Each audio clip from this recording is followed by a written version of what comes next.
Bonjour à tous. 85,9% de réussite au bac dans l'Académie de Dijon. 12 602 élèves sont lauréats du précieux Sésame pour 14 663 candidats présents à l'épreuve à l'issue du premier groupe d'épreuves. Ce taux est inférieur à celui constaté en 2025, moins 0,6 points. Le taux de réussite au baccalauréat professionnel est légèrement supérieur à celui enregistré l'année précédente. 82,3% en 2026 contre 81,9% en 2025. Le taux de réussite au baccalauréat général atteint 90,8% en diminution de 0,5 points. Le Jura et le Doubs placés ce midi en vigilance orange canicule. Préfecture, collectivités et hôpitaux appellent à rester attentifs aux personnes les plus vulnérables et isolées et à rester au frais les heures les plus chaudes. Toute la région est désormais concernée par cette vigilance orange. Condamnée dans l'affaire des assistants parlementaires européens, Marine Le Pen se lance dans la course à la présidentielle. Annonce de la chef de file des députés RN hier soir sur TF1.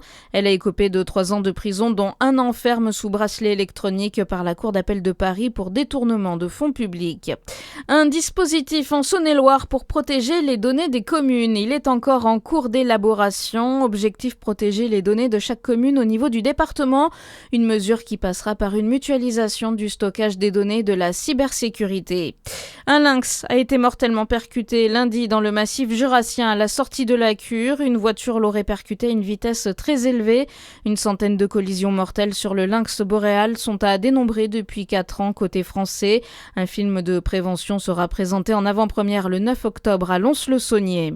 La Côte d'Or a d'incroyables talents. Musiciens, peintres, photographes ou cuisiniers. Pour les découvrir, rendez-vous à l'Écluse de la Charme à Saint-Victor-sur-Ouche cet été. L'association de gestion et d'animation de l'Écluse de la Charme a fait de ce patrimoine un lieu de vie estival. Découverte avec son président Jean-Michel Desmeules. C'est quelque chose qui est quand même important depuis 1990. Donc c'est les foyers ruraux, l'éducation populaire. Donc ça permet de garder le lien avec l'ensemble des gens des villages environnants au départ.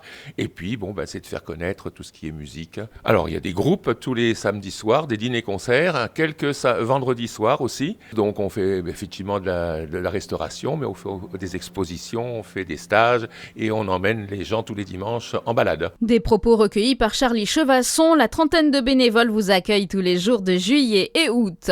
Le bisontin Romain Grégoire a la peine hier sur le Tour de France. Entre Carcassonne et Foix, le coureur n'a pas pu s'imposer. Il termine 22e de l'étape. Il est 417e au général. Et puis en Coupe du Monde, l'Argentine se qualifie pour les quarts en renversant l'Égypte 3-2. La Suisse est venue à bout de la Colombie après les tirs au but. À suivre votre météo sur Fréquence Plus.